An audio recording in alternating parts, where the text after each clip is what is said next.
मेरे चैनल पर आप सभी का बहुत बहुत स्वागत है। आज मैं एमए के विद्यार्थियों के लिए लेकर आई हूँ, एमए तृतीय सेमेस्टर के विद्यार्थियों के लिए बादल को घिरते देखा है, नागार्जुन की कविता। तो आइए इसको अब व्याख्या प्रारंभ करते हैं कि अमल धवल गिर के शिखरों पर बादल को घिरते देखा है। जो प्रस्तुत पंक्तियां हैं ये प्रगतिशील एवं जनवादी काव्यधारा के सशक्त हस्ताक्षर कवि नागार्जुन की कविता बादल को घिरते देखा है से ली गई हैं।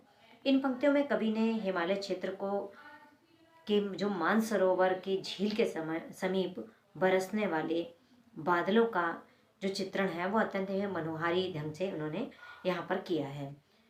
कवि नागार्जुन कहते हैं कि मैंने अपने भ्रमण के दौरान हिमालय स्थित मानसरोवर झील के समीप वर्षा की सरस ऋतु में बर्फ के ढके हुए श्वेत एवं स्वच्छ हिमालय की पर्वत चोटियों पर बादल को घिरते देखा है। छोटे छोटे मोती जैसे उसके शीतल तुहिन कणों को सफेद बर्फ से आच्छादित पर्वत शिखरों पर काले रंग के बादलों के छाने के कारण जो मनोरम दृश्य निर्मित होता है उसमें कवि ने जी भर के देखा है।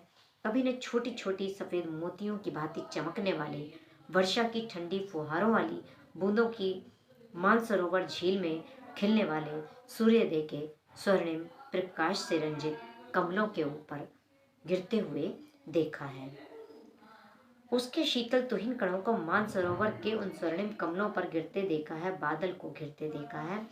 कवि कहता है कि उसके साथ ही उस पर बादलों को घिरते हुए भी उसने देखा है। उसका कहने का अभिप्राय है कि हिमालय की जो बर्फीली चोटियां हैं उन पर काले बादलों और पर्वत की मानसरोवर के निर्मल जल में सूर्य के जो सुनहरा प्रकाश से रंजित खिलते हुए कमल हैं वो सफेद मोती के समान बिल्कुल प्रतीत हो रहे हैं और उस पर गिरने वाली बूंदों का दृश्य बहुत ही ज्यादा अद्वितीय हो रहा है।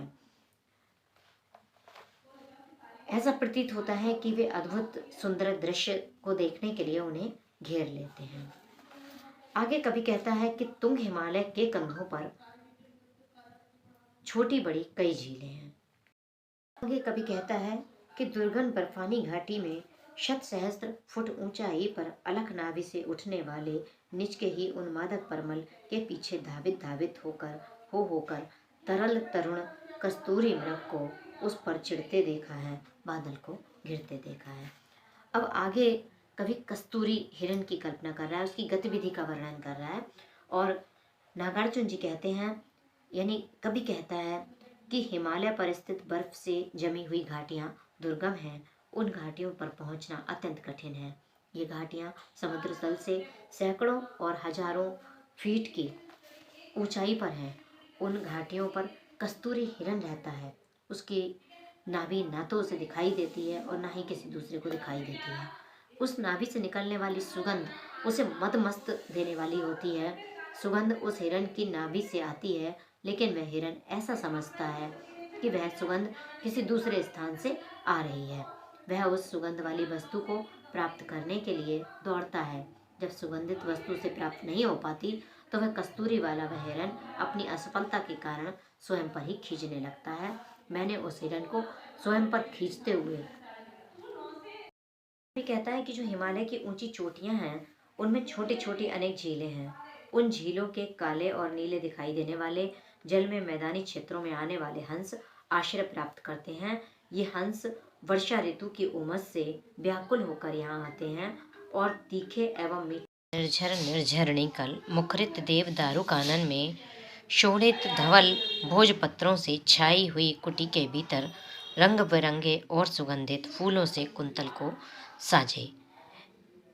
इसका जो अर्थ है वह है कि हिमालय पर चारों ओर फैले हुए देवदारू वृक्षों के वन सैकड़ों झरनों एवं नदियों की बहने की ध्वनि से गुंजायमान होती हैं। इन वनों में किन्नर व किन्नरियों की कुटी बनी हुई है और कुटियों को लाल और सफ़ेद रंग के भोजपत्रों से छाया गया है। इन कुटियों के अंदर बैठे हुए किन्नर और किन्नरियों ने अपने केशों को रंग बिरंगे और सुगंधित फूलों से सजा रखा है। नील की माला डाले, शंख सरीखे सुघड़ गलों में, कानों में कुबलय लटकाए, शतदल लाल कमल वेणी में, रजत रचित मणि खचित कलामय, पान पात्र द्राक्षासव पूरित, रखे सामने अपने अपने। इन पंक्तियों में जनवादी कवि नागार्जुन प्राकृतिक सौंदर्य से सुगंधित बादलों को उन्होंने घिरते देखा है और वह कहते हैं कि इंद्रनील मतलब नीले रंग की जो मणि है की माला डाले, उनकी मालाओं को डाले हुए शंख सरीखे, शंख के समान, सुघड़ मतलब सुंदर, गलों में, कानों में उन्होंने कुवलय लटका रखे हैं, यानी कमल के फूल लटका रखे हैं। कुवलय लटकाए, शतदल लाल कमल बेणी, शतदल मतलब 100 पंखुड़ियों वाले, बेणी मतलब चोटी, रजत रजित यानी चांदी का बना हुआ है, मणिखचित मणियों से जड़ा हुआ, पान पात्र पीने का जो बर्तन है उसमें द्राक्षासव अंगूर से निर्मित जो मदिरा है वह उससे पूरित यानी भरा हुआ है। तो इस तरह से इन पंक्तियों में हिमालय की घाटियों में निवास करने वाले किन्नर एवं किन्नरियों का वर्णन किया गया है। चंदन की त्रिपदी पर नरम निदाग बाल कस्तूरी, मृग छालों पर पालथी मारे, मदिरारुण आँखों वाले उन उन्मद किन्नर किन्नरियों की मृदुल मनोरम अंगुलियों को वंशी पर फिरते देखा है, बादल को घिरते देखा है। लोहित चंदन की, लोहित का मतलब होता है लाल रंग के, जो चंदन की त्रिपदी है यानी तिपाई है, उस पर नरम निदाग बिना दागों वाले, उन्होंने अपने अपने पीने के पात्रों को लाल चंदन से बनी हुई तिपाइयों पर रख लिया है। वे अल्पायु वाले अर्थात कस्तूरी मृग के बच्चे की नरम और बिना दाग वाली मृगशाला पर बैठे हुए हैं।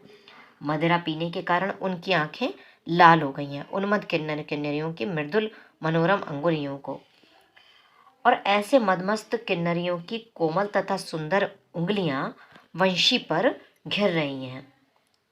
मैंने किन्नर और किन्नरियों के इस दृश्य को देखा है, मैंने हिमालय की चोटियों पर बादल को घिरते देखा है। इस तरह से इस काव्य में यानी बादल को घिरते देखा है नामक कविता में किन्नर किन्नरियों के मादकतापूर्ण जीवन का सजीव चित्रण किया है। प्राचीन वैभव संस्कृति कला के माध्यम से राष्ट्रीय भावना को जागृत करने वाली ये पंक्तियां हैं। तो इस तरह से नागार्जुन ने बादल को घिरते देखा है नामक रचना अपने पाठकों को प्रस्तुत की और यह बहुत ही लोगों को पसंद आई है।